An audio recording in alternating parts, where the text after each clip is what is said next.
Hello students, welcome to O2 exams. मैं हूं सोनम और आज इस वीडियो में हम कंप्लीट करने वाले हैं आरपीएफ कांस्टेबल नई भर्ती 2024 के लिए प्रैक्टिस सेट 9 को। और इसमें हम प्रीवियस ईयर्स पर आधारित क्वेश्चन को कंप्लीट करने वाले हैं। तो आप सभी स्टूडेंट, जितने भी स्टूडेंट आरपीएफ कांस्टेबल या आरपीएफ एसआई की तैयारी कर रहे हैं, वह सभी बच्चे वीडियो के लास्ट तक बने रहेंगे। आज की सेशन काफ़ी इंपॉर्टेंट और हेल्पफुल होने वाला आप सभी के लिए। वीडियो के लास्ट तक बने रहिएगा अपने सोनम मैम के साथ। अगर आप हमारे चैनल पर नया विजिट किए हैं तो प्लीज़ चैनल सब्सक्राइब करिएगा O2 एग्जाम्स को और बेल आइकन प्रेस कर लीजिएगा फ्रेंड्स। और इस वीडियो का पीडीएफ आपको O2 एग्जाम टेलीग्राम चैनल पर फ्री मिल जाएगा, आप वहां से डाउनलोड कर सकते हैं। तो चलिए चलते हैं प्रश्नों की तरफ। यहाँ पे आपका पहला क्वेश्चन दिया गया है कि निम्न में से कौन सी फसल खरीफ की फसल का उदाहरण है। तो खरीफ की फसल का उदाहरण कौन सा हो जाता है इनमें से? तो राइट आंसर हो जाएगा ऑप्शन डी, कपास।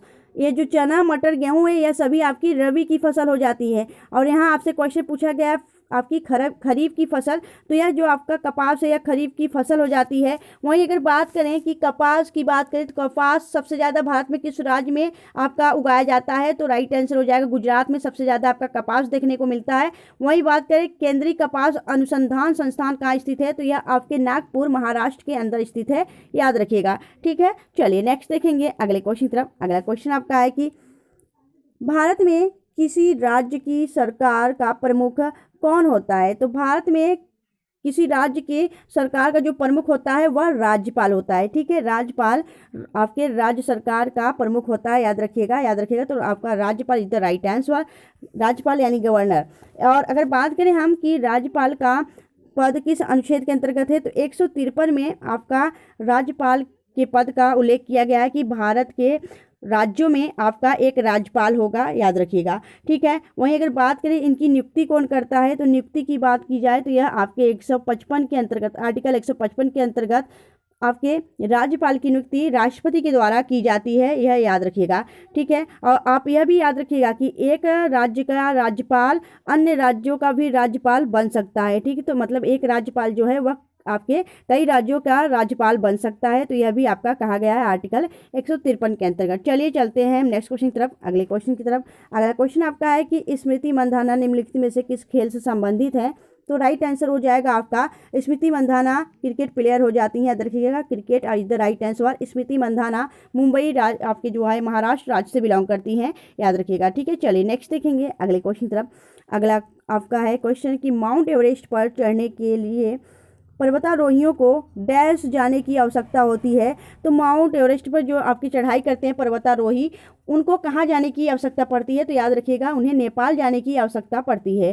ठीक है, नेपाल की बात करें तो नेपाल में माउंट एवरेस्ट को सागरमाथा के नाम से जाना जाता है। और माउंट एवरेस्ट पर सबसे पहले किसने चढ़ाई की थी? तो एडमंड हिलेरी और तेंजिंग नॉर्वे, यह दोनों ने आपके माउंट एवरेस्ट पर पहले चढ़ाई की थी। वहीं अगर बात करें कि जो आपका माउंट एवरेस्ट है यह एशिया का सबसे लंबा आपका सबसे ऊंची चोटी हो जाती है, याद रखिएगा। वहीं बात करें माउंट एवरेस्ट की ऊंचाई कितनी हो जाती है? तो 8,848.86 मीटर हो जाती है, याद रखिएगा इसकी कुल ऊंचाई। चलिए नेक्स्ट देखेंगे अगले क्वेश्चन तरफ। अगला क्वेश्चन आपका है कि सेंसस अनुसूचित जनजाति भारत के किस राज्य से संबंधित है? तो राइट आंसर हो जाएगा यह आपकी जो जनजाति है कहाँ पाई जाती है? तो यह आपके तेलंगाना राज्यों में पाई जाती हैं। Telangana is the right answer. Telangana की राजधानी हैदराबाद जो कि मूसी नदी किनारे स्थित है। और हैदराबाद को ऑपरेशन पोलो के तहत, ठीक है, ऑपरेशन पोलो के तहत 1948 में भारत का हिस्सा बनाया गया। वहीं अगर बात करें कि अभी वर्तमान में तेलंगाना के नए मुख्यमंत्री कौन है? तो रेवंत रेड्डी हो जाते हैं। और यहाँ की जो गवर्नर हो जाती हैं वह हो जाती हैं आपकी कौन? तमिलिसाई सौंदरराजन। ठीक है, याद रखिएगा। और आपके तेलंगाना में ही क्या मनाया जाता है? बोनालू उत्सव और आपका जो है बोनालू और बाथुकम्मा, ये दोनों उत्सव आपके तेलंगाना से संबंधित हैं। चलिए आगे देखेंगे नेक्स्ट क्वेश्चन की तरफ। अगला क्वेश्चन आपका है घास के खुले मैदान वेल्स कहाँ पाए जाते हैं? तो जो आपके वेल्स घास के मैदान हैं वह कहाँ पाए जाते हैं? तो यह आपका राइट आंसर हो जाएगा अफ्रीका में पाए जाते हैं। Option C is the right answer. ठीक है, वहीं अगर बात करें कि ऑस्ट्रेलिया में घास के मैदान को क्या कहा जाता है? तो ऑस्ट्रेलिया में आपके घास के मैदान को डाउन्स कहा जाता है। और एशिया की बात की तो एशिया में आपके स्टेपी नाम से जाना जाता है। एशिया की बात की जाए तो एशिया में जो घास के मैदान होते हैं उन्हें स्टेपी कहा जाता है। ठीक है, स्टेपी आपके एशिया में कहा जाता है घास के मैदान को। और वहीं ऑस्ट्रेलिया में इसे डाउन्स कहा जाता है। और अमेरिका की बात की जाए तो अमेरिका में घास के मैदान को क्या कहा जाता है? प्रेरी कहा जाता है। ठीक है, क्या कहा जाता है? प्रेरी। ठीक है, और वहीं अगर बात करें हम कि आपकी अर्जेंटीना में घास के मैदान को क्या कहा जाता है, तो घास के मैदान को अर्जेंटीना में पंपास कहा जाता है। ठीक है, याद रखिएगा, ये सभी घास के मैदान आपके एग्जाम में पूछे जाते हैं। और दोस्तों, अगर आपको वीडियो अच्छी लग रही है, हेल्पफुल लग रही है, तो प्लीज़ वीडियो को लाइक और चैनल सब्सक्राइब जरूर करिएगा।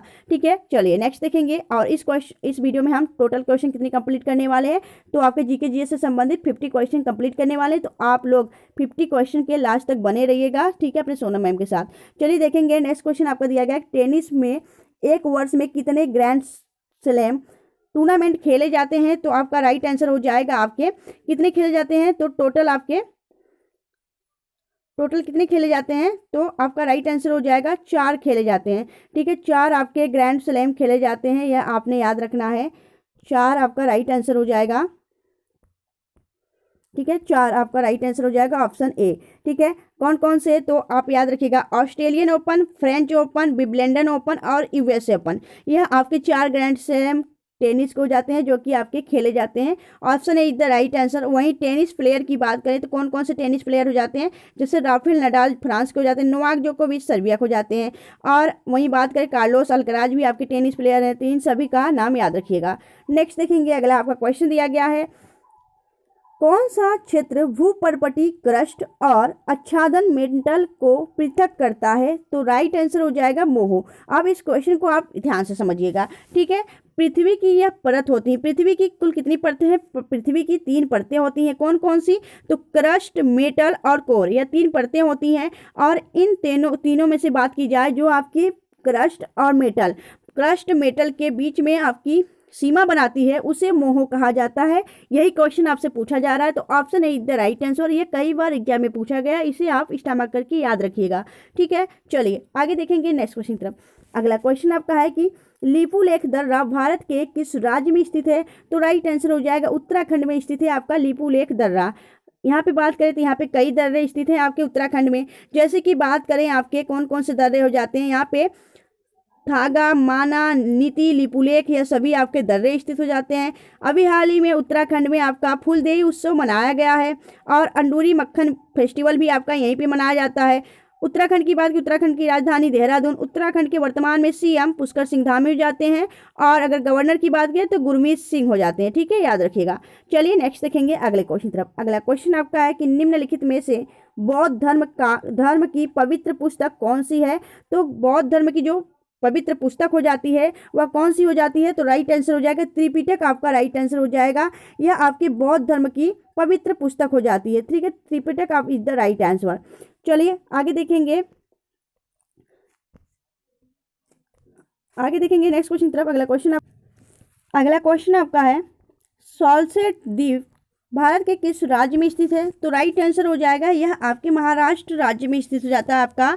यह महाराष्ट्र राज्य में सॉल्सेट द्वीप स्थित है और महाराष्ट्र में ही अभी हाल ही में भारत का सबसे लंबा समुद्री पुल बनाया गया है, जिसका नाम अटल सेतु रखा गया है, जो कि आपके मुंबई के सेवरी से, ठीक है, मुंबई के सेवरी से और आपके किसको जोड़ता है? तो यह रायगढ़ के में स्थित जो चिरले नामक स्थान है, चिरले नामक, तो यह दोनों स्थानों को जोड़ता है आपके, याद रखिएगा, अटल सेतु, जो कि भारत का सबसे लंबा समुद्री पुल बनाया गया आपके महाराष्ट्र के अंदर। तो यह आपसे एग्जाम में क्वेश्चन पूछा जाएगा कि जो समुद्र आपका अटल सेतु है वह महाराष्ट्र के किन स्थानों को जोड़ता है? तो याद रखिएगा, सेवरी और चिरले नामक 2 स्थानों को जोड़ता है। ठीक है, याद रखिएगा। चलिए नेक्स्ट देखेंगे अगले क्वेश्चन तरफ। अगला क्वेश्चन आपका है, सौर मंदिर भारत के किस राज्य में स्थित है? तो राइट आंसर हो जाएगा आपके तमिलनाडु। यहाँ ऑप्शन में दिया नहीं गया है, तो तमिलनाडु आपका राइट आंसर हो जाएगा। तमिलनाडु में आपका यह सौर मंदिर स्थित है। अगर बात करें हम सौर मंदिर के बारे में, तो सौर मंदिर तमिलनाडु के महाबलीपुरम में स्थित है, जिसकी स्थापना आपकी नरसिंह वर्मन द्वितीय के द्वारा कराई गई थी। ठीक है, तो आपका राइट आंसर हो जाएगा तमिलनाडु। चलिए नेक्स्ट देखेंगे अगले क्वेश्चन तरफ। अगला क्वेश्चन आपका है, जीतू राय किस खेल से संबंधित है? तो राइट आंसर हो जाएगा, जीतू राय जो है यह शूटिंग से संबंधित हो जाते हैं। Shooting is the right answer. Jitu Rai के अलावा और कौन कौन से शूटिंग प्लेयर हो जाते हैं इंपॉर्टेंट, जो कि आपके एग्जाम में पूछे जाते हैं? तो याद रखिएगा, जैसे कि आपके अभिनव बिंद्रा यह शूटिंग प्लेयर हो जाते हैं, मनु भाकर, यह दोनों आपके शूटिंग प्राकर हो जाते हैं। यानी कि शूटिंग की बात की जाए तो जीतू राय अभिनव बिंद्रा और मनु भाकर के नाम आपको याद रखने हैं। चलिए नेक्स्ट देखेंगे अगले क्वेश्चन तरफ। अगला क्वेश्चन आपका है दूध सागर झरना कहाँ स्थित है? तो दूध सागर झरना की बात करें यह आपके गोवा में स्थित है, गोवा के मांडवी नदी पर यह बना हुआ है। नेक्स्ट देखेंगे अगले क्वेश्चन तरफ। अगला क्वेश्चन आपका है लावड़ी किस राज्य का लोक संगीत है? तो राइट आंसर हो जाएगा यह आपके महाराष्ट्र के अंदर गाया जाता है। लावड़ी जो होता है, लावड़ी के अलावा आपकी बात की जाए लावड़ी, अब आपका जो है यह तमाशा, लावड़ी, तमाशा और धनगरी गाजा और कोली, ये सभी आपके लोक नृत्य हो जाते हैं आपके महाराष्ट्र के। वहीं अगर बात की जाए कि यहाँ का जो आपका महाराष्ट्र है, यहाँ का जो नववर्ष है वह कौन सा है? तो गुड़ी पाड़वा महाराष्ट्र का नववर्ष हो जाता है, इन्हें आप याद रखिएगा। चलिए आगे देखेंगे नेक्स्ट क्वेश्चन की तरफ। अगला क्वेश्चन आपका है कि राष्ट्रीय कृषि और ग्रामीण विकास बैंक नाबार्ड की स्थापना कब हुई थी? तो नाबार्ड की स्थापना की बात की जाए तो नाबार्ड की स्थापना आपकी 1982 में की गई थी, याद रखिएगा 12 जुलाई 1982 में इसकी स्थापना की गई थी आपके नाबार्ड की स्थापना शिवरामन समिति के अंतर्गत की गई थी। आपसे पूछा जाता है कि जो आपका यह राष्ट्रीय कृषि ग्रामीण विकास बैंक है नाबार्ड, इसकी स्थापना किस पंचवर्षीय योजना के तहत की गई थी? यह आपका इंपॉर्टेंट हो जाता है। तो आपको याद रखिएगा यह 6वीं पंचवर्षीय योजना के तहत आपका नाबार्ड को लागू किया गया था। तो option C is the right answer. वर्तमान में नाबार्ड के अध्यक्ष कौन हो जाते हैं? तो साजी केवी वर्तमान में नाबार्ड के अध्यक्ष हो जाते हैं, इन्हें आप याद रखिएगा। और दोस्तों आपको तनिक भी वीडियो अच्छी लग रही है, हेल्पफुल लग रही है ना, तो प्लीज़ वीडियो को लाइक और चैनल सब्सक्राइब जरूर करिएगा। दोस्तों आप सबके लिए काफ़ी मेहनत की जाती है, तो आप लोग भी अपने सोनम मैम की मेहनत को समझा करिए और एक लाइक जरूर किया करिए, और आप लोग इस वीडियो को ग्रुप में शेयर कर दिया करिए। और आपको एक बात और बतानी थी कि आप लोग कॉन्सेंट्रेट करके वीडियो को पढ़ा करिए, जिससे कि आपको एक बार में ही याद हो जाए, क्योंकि आप सभी जानते हैं कंपटीशन बहुत ज़्यादा है। और अगर आपको गवर्नमेंट जॉब लेनी है तो आपको बखूबी सच्चे ईमानदार तरीके से आपको पढ़ना पड़ेगा, ठीक है। तो चलिए चलते हैं नेक्स्ट क्वेश्चन की तरफ। अगला क्वेश्चन आपका है कि 44वां संविधान संशोधन अधिनियम कब लागू किया गया था? तो याद रखिएगा 44वां संविधान संशोधन अधिनियम 1978 में लागू किया गया था। Option D is the right answer. आगे देखेंगे अगले क्वेश्चन की तरफ। अगला क्वेश्चन आपका है प्रसिद्ध पुस्तक the God of Small things किसने लिखा है? तो राइट आंसर हो जाएगा इसे लिखी है Arundhati Roy. Option B is the right answer. Arundhati Roy को The God of Small Things पुस्तक के लिए बुकर पुरस्कार दिया गया था। कब दिया गया? 1997 में इन्हें यह पुस्तक के लिए बुकर पुरस्कार मिला था, ठीक है। तो ये इंपॉर्टेंट हो जाता है, इन्हें याद रखेगा। The God of Small Thing Arundhati Roy. वहीं अगर बात करें हम किरण देसाई की, तो किरण देसाई की एक पुस्तक है द इनहेरिटेंस ऑफ लॉस। इनके लिए इन्हें 2006 में यह बुकर पुरस्कार मिला था, ठीक है, याद रखिएगा।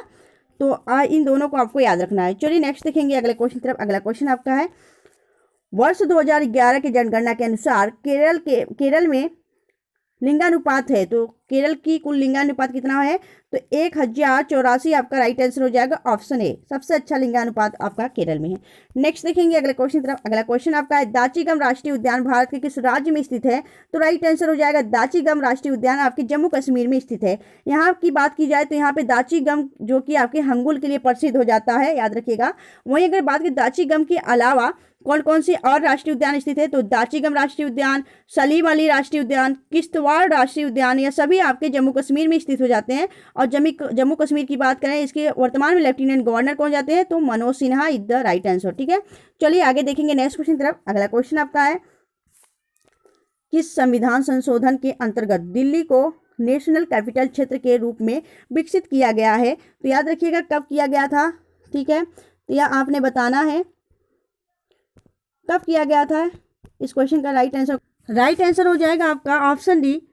कौन सा हो जाएगा आपका राइट आंसर? हो जाएगा ऑप्शन डी। 69वें संविधान संशोधन 1991 के अंतर्गत दिल्ली को आपका नेशनल कैपिटल क्षेत्र के रूप में, यानी दिल्ली एनसीआर के रूप में विकसित किया गया था, ठीक है। तो option D is the right answer. ये कई बार एग्जाम में क्वेश्चन पूछा गया, इसे आप याद रखिएगा, ठीक है। चलिए नेक्स्ट देखेंगे अगले क्वेश्चन की तरफ। अगला क्वेश्चन आपका है कि मानव शरीर में विटामिन ए कहाँ भंडारित होता है? तो याद रखिएगा यह यकृत में भंडारित किया जाता है। यकृत यानी लीवर में यह आपका संग्रहित किया जाता है आपका विटामिन ए। वहीं अगर बात करें हम यकृत के बारे में, तो यकृत आपका क्या स्रावित करता है? तो यह आपका जो आपका होता है ना पित्ताश, आपका पित्तरस, पित्तरस का श्रावण करता है आपका यकृत, और पित्तरस जाके कहाँ पे आपका संचित होता है, तो यह आपके जाके पित्ताशय यानी गॉल ब्लैडर में जाकर यह आपका एकत्र होता है, याद रखिएगा। तो एकत्र जो यकृत है यह आपके पित्तरस का श्रावण करती है, यह भी बातें आपको याद रखनी है। और यकृत को ही हम लीवर या फिर जिगर के नाम से जानते हैं।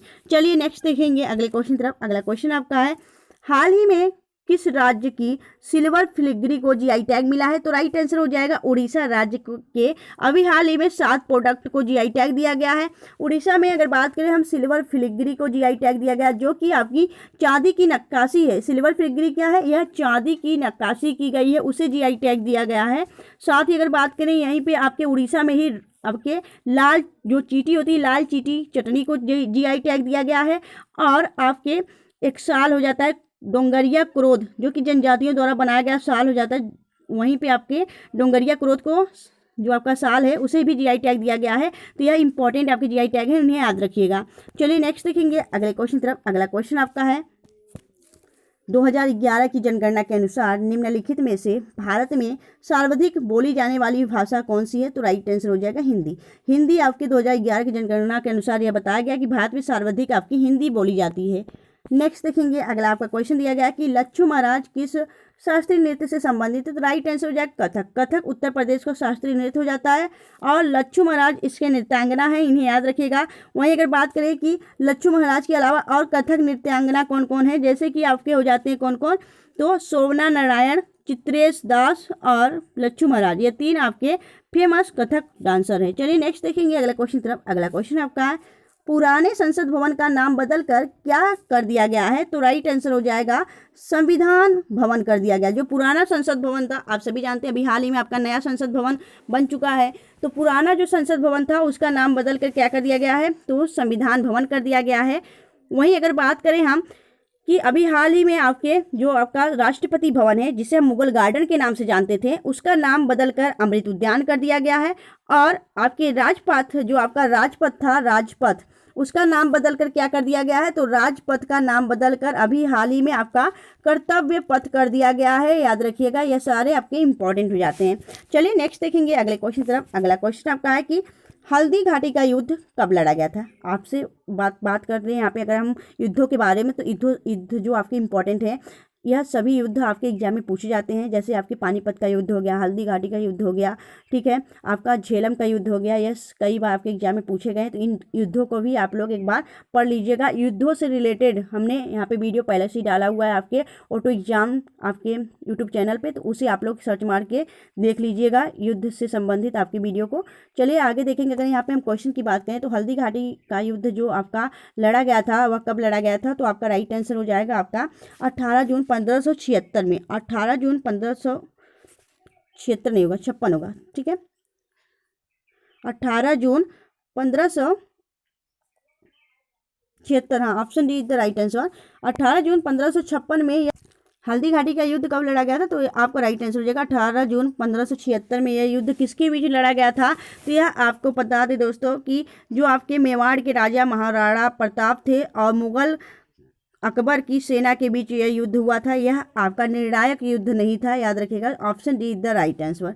नेक्स्ट देखेंगे अगले क्वेश्चन तरफ। अगला क्वेश्चन आपका है कि भारत के किन किन देशों के साथ क्रमशः LOC और LAC लगता है, तो LOC LAC आपने शब्द सुना होगा। अगर बात करें यह आपके किन किन देशों के बीच लगता है, यह चीन और पाकिस्तान के बीच लगा हुआ है, ठीक है। चीन और पाकिस्तान के बीच यह लगाया गया है आपके भारत के द्वारा, ठीक है। भारत के किन किन देशों के साथ यह क्रमशः आपका लगता है, तो चीन और पाकिस्तान के साथ लगता है। यह बातें आपको ध्यान रखनी है, क्वेश्चन को ध्यान से समझिएगा।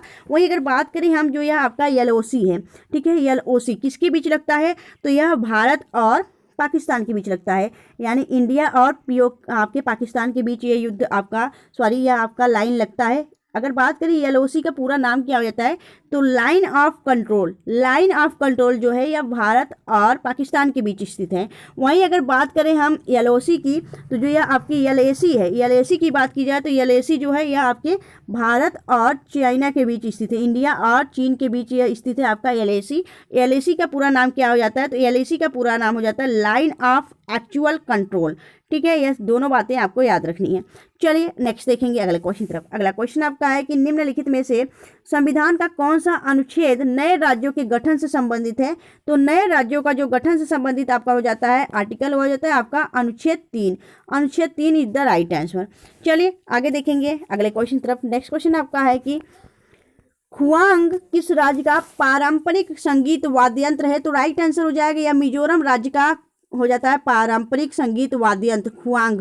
बात करेंगे मिजोरम के बारे में, तो मिजोरम की राजधानी आइजोल। वर्तमान में मिजोरम के सीएम हो जाते हैं लाल दुहोमा और गवर्नर हो जाते हैं हरिबाबू कंभनपति। नेक्स्ट देखेंगे अगले क्वेश्चन तरफ। अगला क्वेश्चन आपका है कि निम्नलिखित में से सिंधु घाटी सभ्यता का कौन सा स्थल सिंधु नदी के तट पर स्थित नहीं है? तो नहीं है पूछा है आपसे, तो रोपड़ की बात की तो रोपड़ आपके हरियाणा में पड़ता है, तो रोपड़ आपके पंजाब हरियाणा के अंतर्गत आता है, तो यह आपके सिंधु नदी के तट पर नहीं स्थित है। चलिए नेक्स्ट देखेंगे अगले क्वेश्चन तरफ। अगला क्वेश्चन आपका है कि स्वर्ण क्रांति यानी गोल्डन रिवॉल्यूशन किस क्षेत्र से संबंधित है? तो राइट आंसर हो जाएगा आपका फल से संबंधित हो जाती है आपकी सुनहरी क्रांति। ठीक है, तो option D is the right answer. Next देखेंगे अगले क्वेश्चन तरफ। अगला क्वेश्चन आपका है अकबर के शासनकाल में किस पुस्तक का अनुवाद द रज्मनामा युद्धों की पुस्तक के रूप में किया गया था? तो राइट आंसर हो जाएगा द रज्मनामा किसका अनुवाद किया गया है आपके अकबर के शासनकाल में? तो महाभारत पुस्तक का अनुवाद आपके द रज्मनामा के नाम से किया गया है, याद रखिएगा।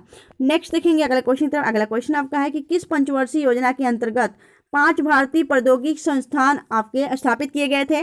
तो राइट आंसर हो जाएगा आपकी पहली पंचवर्षीय योजना के अंतर्गत। पहली पंचवर्षीय योजना कब थी? तो याद रखिएगा आपके 1951 से लेके 1956 तक थी, तो यह आपका पहली पंचवर्षीय योजना के अंतर्गत इसको स्थापित किया गया था। Option A is the right answer.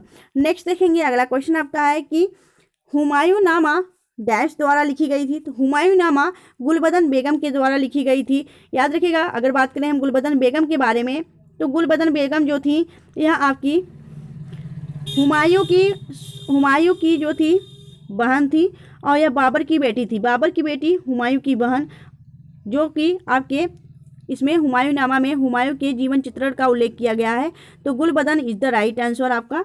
Next देखेंगे, और यह फारसी भाषा में लिखा गया था। आगे देखेंगे अगला क्वेश्चन आपका है कि सम्राट अशोक डैश का पुत्र था जो मौर्य वंश से संबंधित था? तो राइट आंसर हो जाएगा जो आपका सम्राट अशोक है यह आपके बिंदुसार का पुत्र था, याद रखिएगा।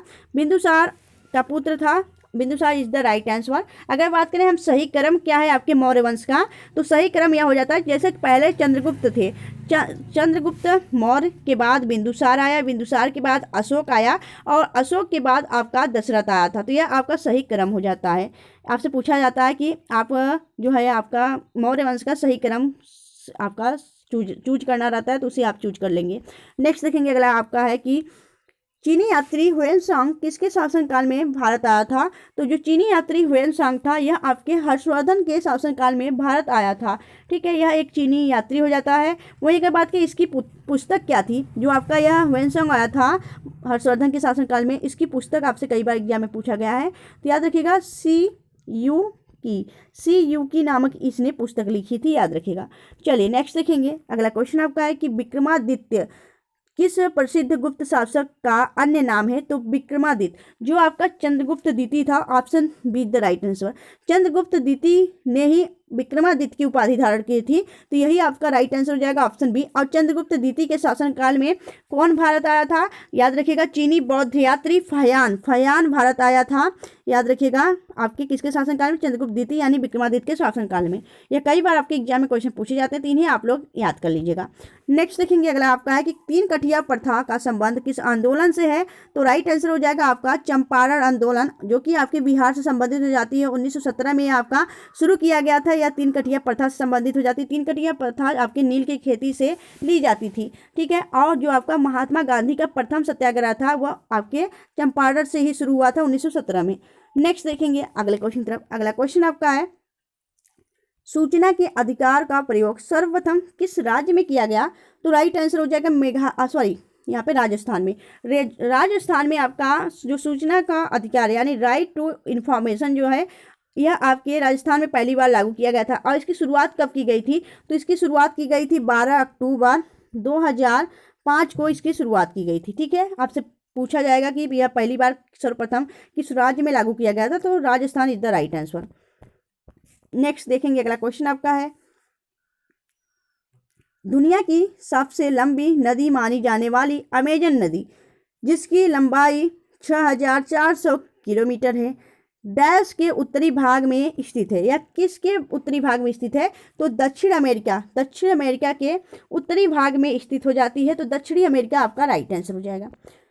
नेक्स्ट देखेंगे, अगला क्वेश्चन आपका है, लक्षद्वीप कहाँ स्थित है, तो लक्षद्वीप आपकी अरब सागर में स्थित है। अरब सागर में एक द्वीप हो जाता है जिसका नाम लक्षद्वीप है, और लक्षद्वीप आपका एक केंद्र शासित प्रदेश हो जाता है, यानी यूटी हो जाती है। वर्तमान में लक्षद्वीप के जो लेफ्टिनेंट गवर्नर हैं वह कौन हो जाते हैं, यानी आपके जो उपराज्यपाल हैं कौन हो जाते हैं, तो आपका प्रफुल्ल पटेल जो हैं यहाँ के लेफ्टिनेंट गवर्नर हो जाते हैं। ठीक है, चलिए नेक्स्ट देखेंगे अगले क्वेश्चन तरफ। अगला क्वेश्चन आपका है कि निम्नलिखित में से कौन केंद्र सरकार का सर्वोच्च रैंक वाला सिविल सेवा अधिकारी है, तो राइट आंसर हो जाएगा केंद्र सरकार का जो सर्वोच्च रैंक वाला सिविल सेवा अधिकारी है वह कौन हो जाता है, तो राइट आंसर हो जाएगा आपका कैबिनेट सचिव। Option see the right answer. Next देखेंगे अगले क्वेश्चन तरफ। अगला क्वेश्चन आपका है कि दक्षिण एशियाई क्षेत्रीय सहयोग संगठन सार्क का मुख्यालय है, तो सार्क का मुख्यालय कहाँ है, आप सभी जानते हैं। सार्क का मुख्यालय आपका काठमांडू नेपाल के अंतर्गत है। वर्तमान में अगर बात करें हम, सार्क का पूरा फुल फॉर्म क्या नाम है, तो south Asian association regional corporation इसका पूरा नाम हो जाता है। ठीक है, चलिए नेक्स्ट देखेंगे अगले क्वेश्चन तरफ। अगला क्वेश्चन आपका है, भारतीय संविधान के निम्नलिखित में से किस अनुच्छेद में धन विधेयक को परिभाषित की गई है, मतलब जो आपका धन विधेयक का उल्लेख है वह किस आर्टिकल के अंतर्गत है, तो राइट आंसर हो जाएगा आपका 110 के अंतर्गत आपका धन विधेयक का उल्लेख किया गया। वहीं वित्त विधेयक के बारे में भी जान लीजिएगा, 117 में इसका उल्लेख किया गया वित्त विधेयक का। नेक्स्ट देखेंगे अगला क्वेश्चन आपका है कि निम्नलिखित में से किसने poverty and un British rule in India पुस्तक लिखी है। यह कई बार एग्जाम में पूछा गया पुस्तक है, तो याद रखिएगा दादा भाई नौरोजी की पुस्तक हो जाती है poverty and un British rule in India. वहीं अगर बात की दादा भाई नौरोजी को क्या कहा जाता है, तो भारत के ग्रैंड ओल्ड मैन के रूप में जाना जाता है। चलिए आगे देखेंगे नेक्स्ट क्वेश्चन तरफ। अगला क्वेश्चन आपका है, विश्व मरुस्थलीकरण एवं सुख जो आपका रोकथाम दिवस है वह किस तिथि को मनाया जाता है, तो राइट आंसर हो जाएगा यह आपके 17 जून को मनाया जाता है विश्व मरुस्थलीकरण दिवस। वहीं अगर बात करें हम 22 मई को क्या मनाया जाता है, 22 मई को आपका जैव विविधता दिवस के रूप में मनाया जाता है, और 22 अप्रैल को आपका पृथ्वी दिवस के रूप में मनाया जाता है। नेक्स्ट देखेंगे अगला क्वेश्चन तरफ। अगला क्वेश्चन आपका है कि शनि के ग्रह के वायुमंडल में निम्नलिखित में से कौन सी सबसे अधिक पाई जाती है, तो याद रखिएगा शनि ग्रह के वायुमंडल में निम्नलिखित में से कौन सी गैस सबसे अधिक पाई जाती है, तो सबसे अधिक गैस आपकी मीथेन पाई जाती है शनि ग्रह में। याद रखिएगा मीथेन की बात करें तो मीथेन का जो आपका केमिकल फार्मूला है वह कौन सा होता है, रासायनिक सूत्र क्या होता है, तो CH4 मीथेन को फार्मूला हो जाता है मीथेन का। नेक्स्ट देखेंगे अगले क्वेश्चन तरफ।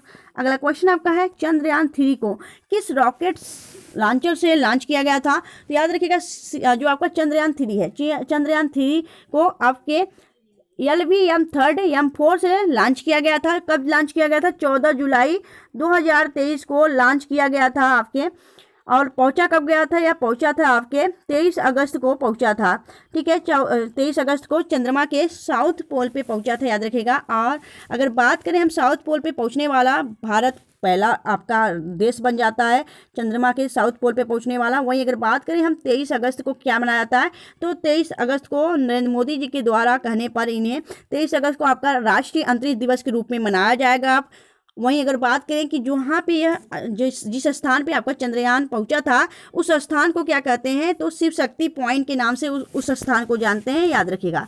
चलिए आगे देखेंगे नेक्स्ट क्वेश्चन तरफ। अगला क्वेश्चन आपका है, निम्नलिखित में से किस संविधान संशोधन के माध्यम से संपत्ति का अधिकार मौलिक अधिकार के रूप में अस्तित्व में नहीं रहा, तो याद रखिएगा ये आपकी 44वां संविधान संशोधन करके आपकी जो आपका संपत्ति का अधिकार था, आपके मौलिक अधिकार जो संपत्ति का अधिकार था उसे आपका कानूनी अधिकार 300 आर्टिकल 1 के तहत दे दिया गया है, कानूनी अधिकार के रूप में जोड़ दिया गया। तो वर्तमान में आपके कुल 6 मौलिक कर्तव्य, पहले 7 हुआ करता था संपत्ति वाला लेके, लेकिन अब संपत्ति वाला आपका कानूनी कर दिया गया, तो टोटल आपके वर्तमान में अब 6 मौलिक अधिकार बचे हैं। अगर वहीं बात करें मौलिक अधिकार जो है वह आपके किस संविधान से अडॉप्ट किया गया है भारतीय संविधान में, तो यह आपके अमेरिका के संविधान से मौलिक अधिकार लिया गया है। वहीं अगर बात करें कि मौलिक अधिकार किस आर्टिकल के अंतर्गत आता है, तो 12 से लेकर 35 आर्टिकल के अंतर्गत आपके मौलिक अधिकार दिया गया है भारतीय संविधान में। और यह भाग 3 में आपका आता है। किस में आता है, तो भाग 3 में आता है, और भाग 3 को ही